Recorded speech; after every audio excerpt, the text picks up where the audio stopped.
नमस्कार, राज्यसभा टेलीविजन के कार्यक्रम मीडिया मंथन में आपका स्वागत है। मैं हूं उर्मिलेश। मीडिया मंथन के आज के अंक में हम बात करेंगे मुख्यधारा मीडिया बनाम सोशल मीडिया, उभरते आयाम।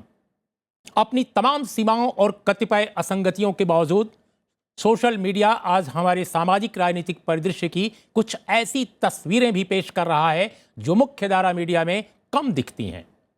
कई दफा अपने अनगढ़पन के बावजूद वह उपेक्षित सामाजिक समूहों की सबल आवाज बन जाता है। हाल के दिनों में उसकी सार्थक भूमिका के मद्देनजर अब उसे सिर्फ गैर जिम्मेदाराना बताकर कोसा नहीं जा सकता। क्या मुख्यधारा मीडिया आए दिन गैर जिम्मेदारानापन नहीं दिखाता?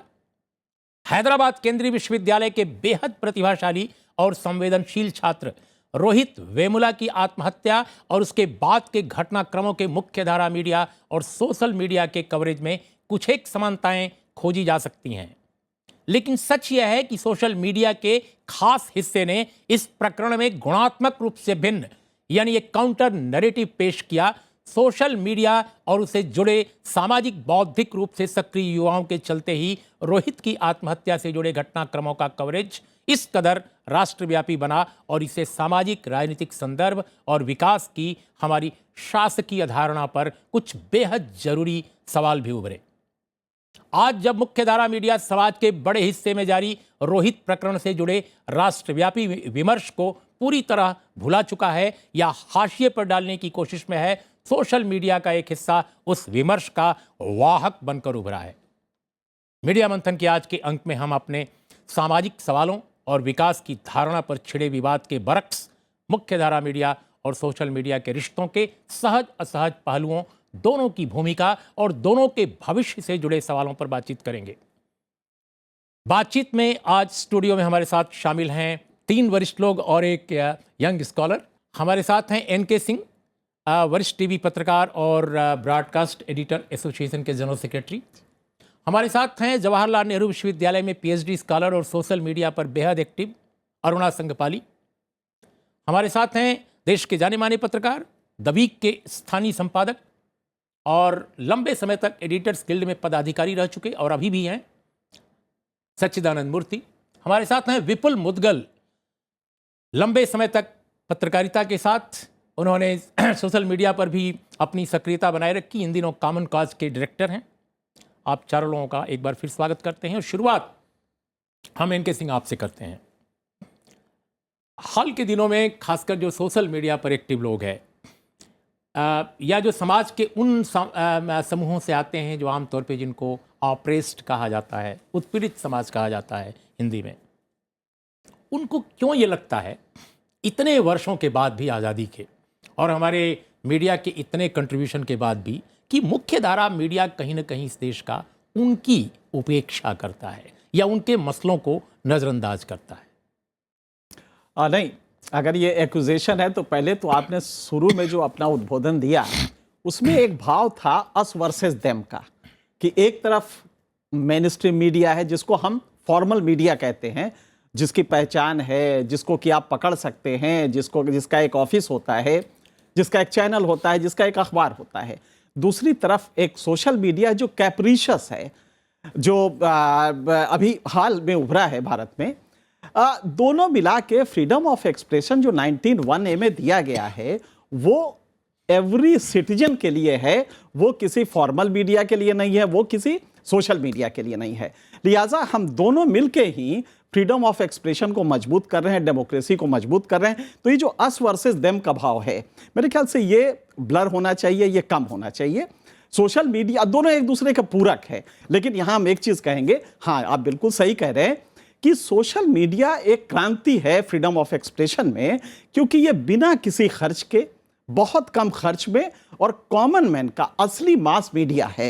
लेकिन इसकी एक दिक्कत है, जो फॉर्मल मीडिया, आज हमें देखिए हम 38 लॉज से गवर्न होते हैं हमारे पास। अगर आप माफ करेंगे हम इस पहलू पर आएंगे जरूर जी, लेकिन थोड़ी देर बाद। अरुणा, जो एनके सिंह साहब कह रहे हैं सोशल मीडिया के बारे में, मेन स्ट्रीम मीडिया के बारे में, आपका क्या सोच है? क्योंकि आप सोशल मीडिया पर एक्टिव हैं, आप जीवन, समाज, सियासत सबके बारे में एक नए नज़रिए से आप लोग देख रहे हैं, तो क्या आपको भी ऐसा लगता है कि मेन स्ट्रीम मीडिया और सोशल मीडिया में कोई बहुत फर्क नहीं है, या मेन स्ट्रीम मीडिया कुल मिलाकर इस देश के लोगों में कोई वर्ग का, जाति का, वर्ण का फर्क किए बगैर सब कुछ ठीक ठाक कवर कर रहा है? मैं ये कहना चाहती हूँ कि अगर आपकी बात से मुझे I mean I am not completely denying your Environment. comment, and still I want to make my point, like हम अगर आज सामाजिक मीडिया की एक प्लेटफॉर्म यूज़ कर रहे हैं, वो इसीलिए है क्योंकि हमारी आवाज़ें, मैं एक दलित वर्ग से आती हूँ और मैं जानती हूँ कि बहुत सारे मुद्दे ऐसे आए हैं जो मेन स्ट्रीम मीडिया ने बहुत बार इग्नोर किया है। हालांकि मैं एक एग्जाम्पल के साथ बताना चाहूँगी, जब निर्भया का केस हुआ था, पूरी मीडिया, मतलब मेन स्ट्रीम मीडिया में इतनी हलचल मच गई कि आगे जाके इंटरनेशनल मीडिया में भी गया, और उसके प्रेशर के वजह से आज एक नया लेजिस्लेशन बना है, उसका कमिटी बना है। बट उसी टाइम पे हरियाणा में 30-40 केसेस जो दर्ज हुए थे, और इतने ही भयंकर रेप और मर्डर केसेस थे जिसकी मीडिया ने खबर की। 32 केसेस तो मीडिया मंथन में बाकायदे डिस्कस की गई थी, लेकिन उसको इतना चर्चा नहीं किया गया कि आज कोई भी मीडिया उसके बारे में सोचे या समाज सोचे उसके बारे में।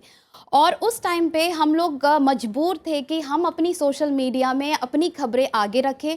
और अगर आपको मैं ये भी बता दूं कि हैशटैग दलित विमेन फाइट का उद्घाटन उसी टाइम पे हुआ, क्योंकि हम चाहते थे कि ये जो सोशल मीडिया के ज़रिए हम लोग पूरी भारत ही नहीं बल्कि पूरा दुनिया में फैलना चाहते थे, और ये न्यूज़ और ये न्यूज़ को हम फैलाना चाहते थे ताकि हमारी कहानियां हम बाकी लोगों के साथ शेयर कर सकें, जो मीडिया इग्नोर कर रही है, नज़रअंदाज कर रही है। तो आपको क्या लगता है, जो आप कह रही हैं कि नज़रअंदाज करता है, इसके पीछे क्या कारण है? क्या उनकी रीडरशिप है? क्या उनकी व्यूअरशिप है? क्या उनके अंदर जो निर्णय लेने वाले लोग हैं, डिसीजन लेने वाले लोग हैं, वो हैं? क्या फैक्टर आपको नज़र आता है? जी, पहली बात तो ये है कि अगर आप देखेंगे जो भी हायर पोजीशंस में हैं, जो भी मीडिया में उच्च स्थान में हैं, अगर आप देखेंगे तो वो कोई भी दलित पिछड़े वर्ग से नहीं है, कोई भी नहीं। तो अगर आप अपना पर्सपेक्टिव रखना भी चाहेंगे तो वो आपकी जो सोच है, आपकी जो अंदाज़ है, उसी से आप रख पाएंगे।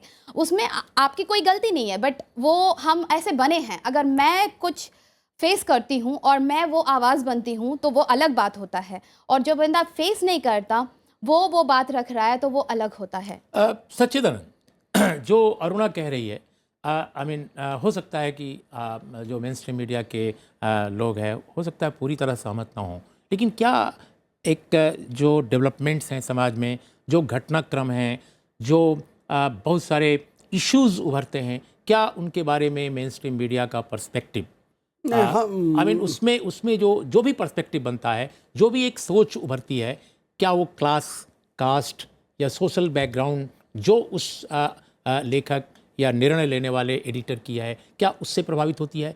जैसे बहुत सारे आपने देखा होगा ट्राइबल इश्यूज बहुत सारे इमर्ज कर रहे हैं, खासकर ग्लोबलाइजेशन और रिफॉर्म्स के बाद, लेकिन उनके बारे में कवरेज का जो तौर तरीका है वो डिफरेंट होता है। कैसे लगता है आपको? मगर मैं तो मेन स्ट्रीम मीडिया को एक मोनोलिथ नहीं समझता हूँ। जैसे हमारा इंग्लिश लैंग्वेज न्यूज़पेपर्स जो है, जो दिल्ली में हो या बाकी बड़ी शहर में हो, उनका तो कंसंट्रेशन है, जो बोलते हैं सोशियो इकोनॉमिक क्लास है, सामाजिक आर्थिक सेक्शन में इतनी उनको एजुकेशन क्वालिफिकेशन होना चाहिए, इतना इनकम होना चाहिए, वो तो थोड़ा उसमें कास्ट और क्लास का बहुत ये है, तो उनको कैटर करते जैसे टीवी चैनल्स में भी। मगर आप जो इंडियन लैंग्वेज न्यूज़पेपर्स है, जैसे मलयालम में देखिए, और जो अरुणा बोल रहे थे ना, मैं देखा हूँ तमिलनाडु में या केरल में और कर्नाटक में और महाराष्ट्र में, थोड़ा काफ़ी लोकल लैंग्वेज न्यूज़पेपर में जो डिसीजन लेते, वहाँ पिछड़े वर्ग का लोग भी है, माइनॉरिटीज़ का लोग भी है। तो इसलिए जो जैसे रीजनल लैंग्वेज पेपर्स तो बड़ी शहर से छोटी शहर और पंचायत और गांव तक पहुंचते हैं, तो वहाँ तो इसलिए मेन स्ट्रीम मीडिया में दो तरह है। इंग्लिश मीडिया बहुत एलिटिस्ट होता है, बट रीजनल लैंग्वेज मीडिया उतना एलिटिस्ट हो तो उनको रीडरशिप नहीं मिलेगा। लेकिन इस मामले में मैं विपुल की राय लूंगा, क्योंकि विपुल ने रीजनल मीडिया के बारे में, खासकर लैंग्वेज प्रेस के बारे में, मैं तो उसको भारतीय भाषा प्रेस कहता हूँ, क्या उनके बारे में भी इनका अध्ययन है? मुझे याद है EPW economic week political weekly में इन्होंने इस पर एक लेख भी लिखा था। विपुल, आपको क्या लगता है जो हमारा इंग्लिश मीडिया है, क्या उसके और जो भाषाई मीडिया, दोनों के रुख में, दोनों के सोच में, दोनों के पर्सपेक्टिव में, गांव समाज के बारे में, दलित आदिवासी के बारे में, उत्पीड़ित समाज के इश्यूज के बारे में क्या एक अलग पर्सपेक्टिव उभरता है, अलग सोच उभरती है? कवरेज का तौर तरीका क्या अलग है? हाँ, बिल्कुल अलग है। उनका सोचने का तरीका, बातचीत करने का तरीका, सब कुछ अलग है। और एक बात तो ये है कि जो अंग्रेज़ी मीडिया है, जो जीभ घुमा के अंग्रेज़ी बोलने वाले अंग्रेज़ी दाँ लोगों का अंग्रेज़ी मीडिया है, यानी कि जो top of the line English media है, वो समझ लीजिए कि देश छोड़ चुका है। वो लोग अंग्रेज़ी की फिल्में देखते हैं। अभी ऑस्कर आएंगे तो वो ऑस्कर के पुरस्कारों को ऐसे डिस्कस करेंगे कि जैसे कि एक एक चीज़ उन्हें पता है। उनको सह अभिनेता पता है, सह अभिनेत्रियाँ पता है, उनको गाने, गिटार सब पता है। तो एक है, उनका सुभान अल्लाह है, वो तो देश से बाहर निकल चुके हैं। उनको भारत की कोई कमज़ोरियाँ या भारत की उसके बारे में कोई बहुत ज़्यादा चिंता नहीं है। कुछ लोगों को होगी। उसके बाद जो बीच का अंग्रेज़ी मीडिया है, जो कि मी टू टाइप का अंग्रेज़ी मीडिया है, वो इस कोशिश में रहता है कि भाई मैं थोड़े बहुत इश्यूज़ को कवर करूं। लेकिन जो नीचे वाला क्षेत्रीय मीडिया में भी अंग्रेज़ी मीडिया है और हिंदी मीडिया है, वहाँ पे अगर आपके गांव में अगर बिजली के खंभे गिर जाएंगे और अगर किसी की बिजली के तार से बच्चे की मृत्यु हो गई और आप उसे नहीं कवर करें और आप ऑस्कर कवर करें, तो आप मारे जाएंगे, आपका अखबार नहीं बिकेगा। माफ़ कीजिएगा विपुल, मैं हस्तक्षेप कर रहा हूँ, लेकिन जो आप कह रहे हैं, हम आपको इस देश के भाषाई पत्रकारिता में जो सबसे बड़ा जो घटक है वो हिंदी पत्रकारिता है। हिंदी के जो देश के टॉप न्यूज़पेपर्स हैं, मैं उनके कवरेज के बारे में आपको बता सकता हूं, और हमने इस पर डिस्कस भी किया है कि 17 तारीख की शाम रोहित वेमुला की आत्महत्या होती है। 18 तारीख की शाम सबसे पहले देश के सबसे बड़े हिंदी अखबार में कवरेज नहीं होता है। टेलीविजन चैनलों में कुछ एक में 18 तारीख की शाम शुरू हो जाता है। 19 तारीख को के अखबार में जो कवरेज दिखाई पड़ता है हिंदी में, वो रोहित वेमुला के और रोहित वेमुला के साथियों के खिलाफ जो फोर्सेज हैं उनके लिए, बल्कि उनके पक्ष की खबर उभर के आती है। ये हिंदी के बड़े अखबार की बात कर रहा हूं, जो अपने को दुनिया के टॉप अखबारों में से एक गिनता है सर्कुलेशन के मामले में जी। तो मेरा ये कहना है कि आप जो अंग्रेजी और हिंदी का फर्क बता रहे हैं या भाषाई पत्रकारिता का फर्क बता रहे हैं, क्या कवरेज के पर्सपेक्टिव में वाकई फर्क है?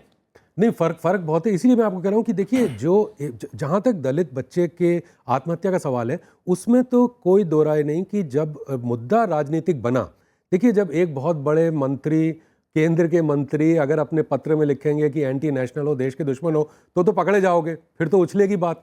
तो बात आत्महत्या की नहीं उतनी ज़्यादा उछली जितनी कि लोगों ने जो कहा वो बातें उछली। अब वहाँ पे अगर विपक्ष के सबसे बड़े नेता राहुल गांधी पहुँच गए या दूसरे लोग पहुँच गए तो उनके भी पीछे मीडिया जाता है, तो उस तरह से भी होने लगा। फिर उसके बाद बच्चों ने जब चूंकि भूख हड़ताल की, तो वो मतलब एक तरह से जो घटनाक्रम हुआ उसके बाद वो ज़्यादा छाया रहा समाचारों में। लेकिन ये बात जैसे अरुणा ने शुरू में कहा था, एक अगर दलित बच्चे की मौत होती है तो वो बड़ी खबर नहीं बनती। और ये चिंता का विषय हमारे लिए इसलिए भी होना चाहिए कि हम दलितों की जो पृष्ठभूमि है और उनकी जो एंग्जाइटीज़ हैं उसको समझने में जो मीडिया है वो पूरी तरह से विफल रहा है। और अगर यही कंटिन्यू रहा तो हिंदुस्तान को बिल्कुल दो अलग अलग परिप्रेक्ष्य में देखने का वो शुरू हो जाएगा। तो मैं कुल मिलाकर विपुल जो कह रहे हैं, हम ये जो सवाल उभर रहे हैं कि क्या एक बड़ा तबका इस देश का है जिसको मीडिया समझने की कोशिश नहीं कर रहा है, या वह जो बड़ा तबका है इस मेन स्ट्रीम मीडिया को ये नहीं समझ पा रहा है कि ये हमारे लिए सोचता है, हमारे लिए कुछ कहता है या हमारा मंच है। ये क्यों है और ये क्यों एक अलगाव बना हुआ है? एक छोटे अंतराल के बाद हम इन इश्यूज को भी, इन मुद्दों को भी डिस्कस करेंगे अपने चारों मेहमानों के साथ। एक अंतराल के बाद मीडिया मंथन की आज की चर्चा में आपका एक बार फिर स्वागत है। एनके सिंह, अभी विपुल मुदगल कह रहे हैं कि बहुत सारे सवाल जो वाकई मीडिया में उभरते हैं और जो सवाल नहीं उभरते हैं, इस देश का एक बड़ा तबका उसको फील होता है कि शायद ये मीडिया उसका अपना नहीं है। और हाल के घटनाक्रमों में, खासकर रोहित वेमुला के प्रकरण के बाद, तो सचमुच इस देश के, क्योंकि इस देश में दलित आदिवासियों की संख्या 25% है, वो देश में 30 करोड़ के आसपास हैं, एक बहुत बड़ी आबादी, और अगर पिछड़ों को जोड़ दिया जाए तो संभवतः 80% हो जाएगी ये आबादी। तो एक बड़ा तबका इस देश का, क्यों, क्या आपको लगता है कि हाल के घटनाक्रमों से ऐसा फील करने लगा है कि इस मीडिया में उसकी हिस्सेदारी नहीं है, इस मीडिया में जो कवरेज हो रहा है बहुत सारे इश्यूज़ का, अपने ढंग से, मनमाने ढंग से हो रहा है, और उनके जो आग्रह हैं, उनके जो कंसर्न्स हैं, वो शायद एड्रेस नहीं हो रहे हैं? देखिए, उसमें कोई दो राय नहीं है कि बिल्कुल सही आप कह रहे हैं, विपुल भी सही कह रहे हैं। एक ही मैं चीज नहीं है, सही कह रहा हूं, नहीं, मैं तो सवाल पूछ रहा हूं। बिल्कुल सही है, ये बात बिल्कुल सही है कि ये कवर नहीं हो रहा है और इसको सेंसिटिव मीडिया को होना पड़ेगा, फॉर्मल मीडिया को, लेकिन उसकी अपनी दिक्कतें हैं। पेनिट्रेशन अभी तक रूरल इंडिया में नहीं हुआ है। अब आप उदाहरण लीजिए, फसल बीमा योजना नहीं आई है, ये गलत है, सही है, अच्छा है, बुरा है, क्या इसको कवर नहीं किया जाना चाहिए? एक भी डिस्कशन आपने देखा है? तो किसानों को भी तो हम इग्नोर करते हैं। सर, मैं आपसे इसलिए भी ये सवाल जी। पूछ रहा हूं कि आप ब्रॉडकास्ट एडिटर्स एसोसिएशन के जनरल सेक्रेटरी हैं जी। आखिर एडिटरों की संस्था अपने न्यूज रूम में कंटेंट तय करते नहीं, समय कंटेंट के लिए है ये संस्था, बिल्कुल डिस्कशन सही कह को रहे हैं। क्या होगा डिस्कशन, आखिर एक हम ये समझना चाहते हैं कि एक चैनल पर अचानक उस दिन, जिस दिन रोहित वेमुला का मामला पूरे देश में गरमाया हुआ था, जिस दिन जुलूस निकल रहे थे, जिस दिन लाठी चार्ज हो रहा था, उस दिन मैं एक बड़े चैनल पर देश के देख रहा था कि 8 धर्मात्मा बैठे हैं, उसमें कुछ बाबा हैं, कुछ महिला बाबा हैं, और वो डिस्कस कर रहे हैं धर्म के कर्मकांडी मुद्दों पर, धर्म के किसी सामाजिक मुद्दे पर नहीं, कर्मकांडी मुद्दे पर, शुद्ध कर्मकांडी मुद्दे पर डिस्कस कर रहे हैं। मैं ये समझना चाहता हूं कि लेकिन अगर आप इसके बरक्स दूसरी चीज देखेंगे तो अखलाक मेन स्ट्रीम मीडिया का लाया हुआ है, अखलाक का इशू मेन स्ट्रीम मीडिया लाया है। तो ऐसा है कि कोई एक छूट जाता है, दूसरा कवर होता है, और इसलिए नहीं कि कोई दलित नहीं बैठा इसलिए बायस है, इसलिए कि हमारा रीच अभी है नहीं, हम सेंसिटिव नहीं है। और जिस दिन हम सेंसिटिव होंगे, और अब हो रहे हैं धीरे धीरे, आप देखिए कि सांप बिच्छू गाय बैल से निकल के, डांस और एंटरटेनमेंट से निकल के आज हम स्टूडियो डिस्कशन करा रहे हैं, तो इसी तरह धीरे धीरे ये ग्रेजुअली बढ़ेगा। ये सेंसिटिविटी आप देखेंगे कि आने वाले दिनों में एग्रीकल्चर की तरफ होगी, आने वाले दिनों में दलित की तरफ होगी, जो सबाल्टर्न सेक्शन है उनकी तरफ होगी। मेरे ख्याल से ये ग्रेजुअल प्रोसेस है, इसमें कोई बायस नहीं है, बल्कि एक समझ की कमी है। मूर्ति, क्या आपको लगता है कि ये जो सोशल मीडिया का प्रेशर है, एक तरह का दबाव है, क्योंकि बहुत सारे इश्यूज जो हैं हमारे मीडिया में सोशल मीडिया के दबाव में भी उठ रहे हैं, और अच्छा काम भी कर रही हैं उसमें से बहुत सारी कुछ, लेकिन जो दलित उत्पीड़ित समाज के लोग हैं उन्होंने भी बहुत सारे अपने नए प्लेटफॉर्म शुरू किए हैं, जैसे राउंड टेबल इंडिया है, काउंटर करेंट.org है, दलित मीडिया वॉच है, Indian institute of Dalit studies website है, दलित कैमरा अम्बेडकर, बहुत सारे इस तरह के प्लेटफॉर्म्स नए सामने आए हैं। हम ये समझना चाहते हैं कि क्या ये प्लेटफॉर्म्स आप लोग इनसे दबाव महसूस कर रहे हैं? नहीं, एक तो क्या होता है, मेन स्ट्रीम मीडिया में जो न्यूज़ सेलेक्ट होकर डिस्पर्स होता है ना, एडिटिंग होता है। जो एक्टिविस्ट मीडिया में, मैं इसको सोशल मीडिया सिर्फ नहीं कहता, एक्टिविस्ट मीडिया में जैसे किसी सब्जेक्ट का हो, वो उनका ही एक विचारधारा लगाते हैं, उसका जो न्यूज़ पॉइंट आते हैं। मगर हमारा जो जीनियस होना चाहिए, ये सब हम एक्टिविस्ट मीडिया को ऑब्जर्व करके इसमें क्या वो ट्रेंड हो रहा है, क्या हो रहा है, क्या मुद्दे उन्होंने उठा रहे हैं, उसको हम बैलेंस रिपोर्टिंग करना चाहिए। लेकिन तो क्या हम इनको रिप्रोड्यूस किए तो नहीं होगा। लेकिन मूर्ति, क्या एडिटर्स गिल्ड का कोई इसमें रोल है कि ज़्यादा न्यूज़ रूम को हम संवेदनशील बनाएं, ज़्यादा हम उन वर्गों की जिनकी आवाज़ मीडिया में नहीं है, जिनके बारे में रॉबिन जेफरी जैसे मीडिया सोशलॉजिस्ट को कहना पड़ता है कि इतने वर्षों के बाद भी इस देश में एक भी दलित संपादक क्यों नहीं है, तो ऐसे में क्या एक एडिटर्स गिल्ड का क्या इंटरवेंशन नहीं होना चाहिए? मैं तो यहाँ याद करना चाहता हूँ, हमारा बहुत संवेदनशील संपादक थे बीजी वर्गीस। तो बीजी वर्गीस उन्होंने कभी बोल रहे थे, उन्होंने पहली बार हिंदुस्तान टाइम्स में एक गांव को अडॉप्ट करके वहाँ क्या हो रहा है वो किया था, एक इंग्लिश न्यूज़पेपर के नए था, और उन्होंने एक कोड ऑफ एथिक्स बनाया एडिटर्स गिल्ड के लिए। वहाँ उन्होंने बोल रहे हम जो डिस्पोसेस पीपल है उनके बारे में ज़्यादा लिखना है हम, और जो ग्लैमर है या इसको ये करना है। तो मगर उन्होंने भी ये बोल रहे थे, जो आपको आता है आप सिर्फ मत छापना या टेलीकास्ट करना है, उसको आप एडिट करके, चेक करके, वेरीफाई करके लार्ज पिक्चर भेजना है। जी विपुल, आपको मैं बिल्कुल कार्यक्रम के समापन की तरफ हम लोग हैं। हम संक्षेप में ये समझना चाहते हैं आपसे कि क्या सोशल मीडिया में जो अनगढ़पन के बावजूद बहुत सारी नई बहस उभर रही है। कई बार दलित इंटेलेक्चुअल्स, अरुंधति राय जैसे लोग, इन लोगों के बीच आपस की बहस होती है। कई बार जो इस देश में बहुत सारे लोग जो बड़े एंथ्रोपोलॉजिस्ट हैं, जो बड़े सोशल साइंटिस्ट हैं, वो बड़े आपके अखबारों में और चैनलों में लिखने के बजाय सोशल मीडिया के प्लेटफॉर्म पर आजकल काम कर रहे हैं। तो क्या ये जो एक नया डिस्कोर्स उभर रहा है वहाँ, उसका आपके मेन स्ट्रीम मीडिया पर, खासकर मैं चैनलों के बारे में समझना चाहता हूँ, क्योंकि सबसे ज़्यादा अगर देखा जाए वैचारिक उपद्रव विद इन द कोर्ट, कृपया इसको अनर्थ के रूप में न लिया जाए, सार्थक एक शब्दावली के रूप में लिया जाए, वो क्या बदलेंगे खासकर हमारे हिंदी चैनल? देखिए, खलबली मची हुई है। असलियत तो ये है कि सबसे बड़ी बात सोशल मीडिया की क्या है कि ये पार्टिसिपेटरी है। तो जैसे आपने एक नाम लिया दलित कैमरा अंबेडकर या इस तरह का चैनल है, तो उसमें हो क्या रहा है कि जो छोटे छोटे बच्चे अपने, कोई आगरा विश्वविद्यालय में, कोई कानपुर में, लखनऊ में, कोई मंदसौर में, कोई मध्य प्रदेश में बैठा हुआ, अपने कैमरे से एक उसने फोटो लिया, एक धरना हुआ, प्रदर्शन हुआ और वो सीधा उसके ऊपर डाल दिया। तो आप जाएंगे तो देखेंगे उन साइट्स पे, यूट्यूब पे है वो बहुत सारी साइट्स जिन पे की हिस्सेदारी हो रही है। इधर से जो आप कह रहे हैं बात की वार्तालाप हो रहा है, जो बातचीत हो रही है, वो डिस्कोर्स पूरा जो है वो जनता के लेवल पे आ गया है। आप तो बिल्कुल सही कह रहे हैं। मेरे पास इंडियन एक्सप्रेस का आज का एडिशन है और इसके पहले पेज पर एक खबर है, Dalit students of IIMC complain about casteist comments INB to pro. ये खबर आज छपी है, यानी 4 तारीख के एक्सप्रेस में पहले पेज पर। मैं ये खबर कई दिन पहले सोशल मीडिया में पढ़ चुका हूं। बिल्कुल ठीक कह रहे हैं आप। तो ये लगातार हो रहा है। तो इसके बाद लॉर्ड बुद्धा टीवी है नागपुर में, कहीं पे, हर जगह छोटे छोटे टीवी बने हुए हैं। लोगों ने अपने अपने अपने कैंपसेस के अंदर शुरू कर दिए हैं। तो सोशल मीडिया का फ्रेगमेंटेशन, ग्लोबलाइजेशन भी है, जो फॉर्मल मीडिया के ऊपर होते हैं, जो सोशल मीडिया पे नहीं होते। जी, लीगल कंपल्शंस भी होते हैं जो कि फॉर्मल मीडिया को देखने पड़ते हैं। अचानक वो सोशल मीडिया से लिफ्ट नहीं कर सकता, उनके पास उस तरह का कानून का शिकंजा नहीं है।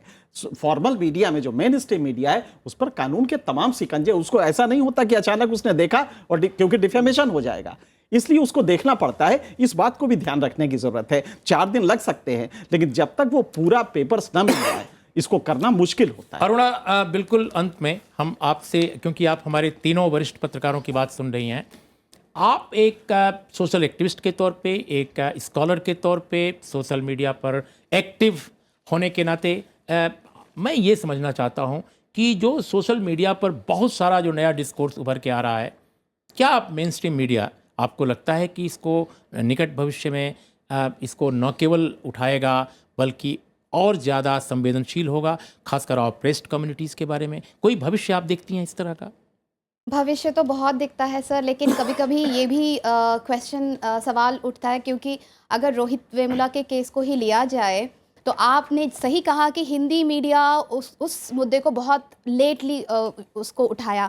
सिमिलरली अगर आप कैंपसेस में देखेंगे तो जैसे उन 5 बच्चों को ऑस्ट्रेसाइज किया गया था, मतलब सोशल बॉयकॉट किया गया था, तुरंत उस मुद्दे को सारे Ambedkarite organisations in all the universities raise that question.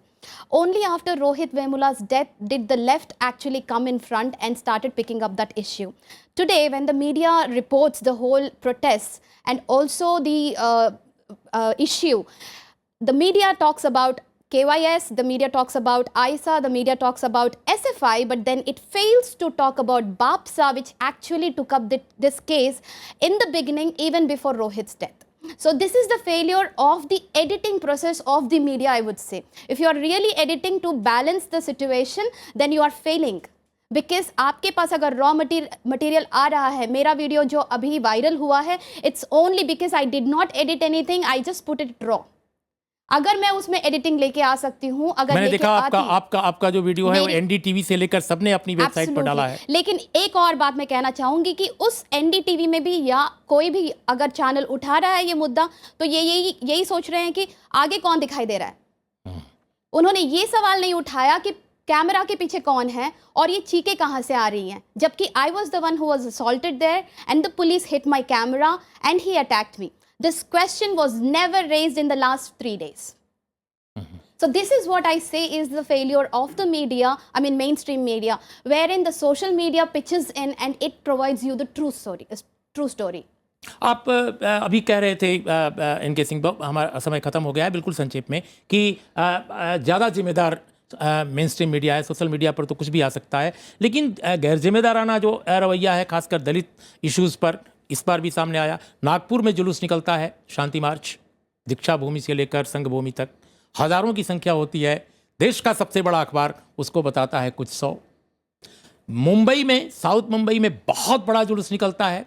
एक बड़ा देश का अखबार कहता है 500 लोग थे, फ्रंट पेज पर खबर छापता है और उसकी चिंता है कि ट्रैफिक जाम कर दिया इसने। कोई दलित कंसर्न नहीं, सिर्फ ट्रैफिक का कंसर्न।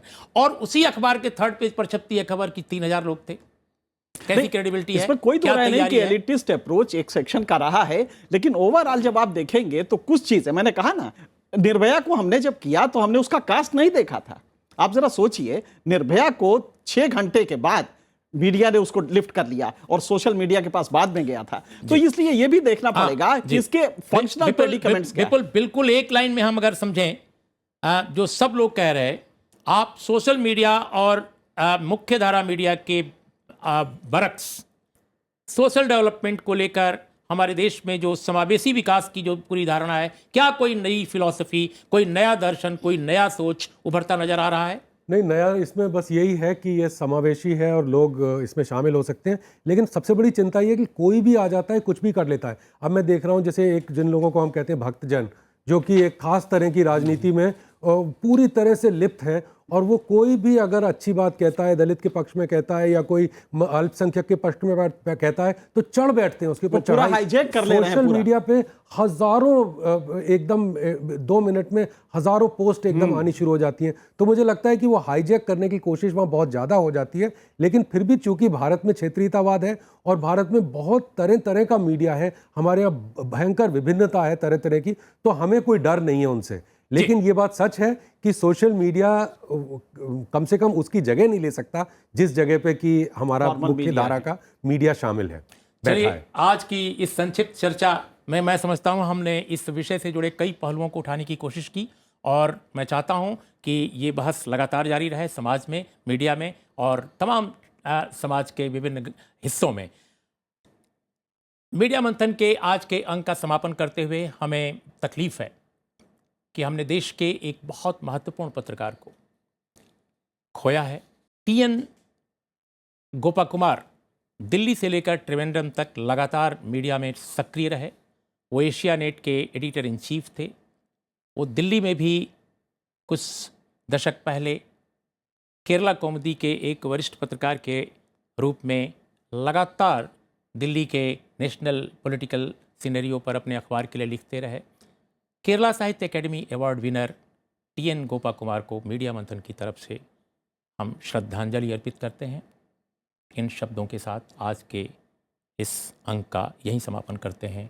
नमस्कार, देखते रहिए राज्यसभा टेलीविज़न।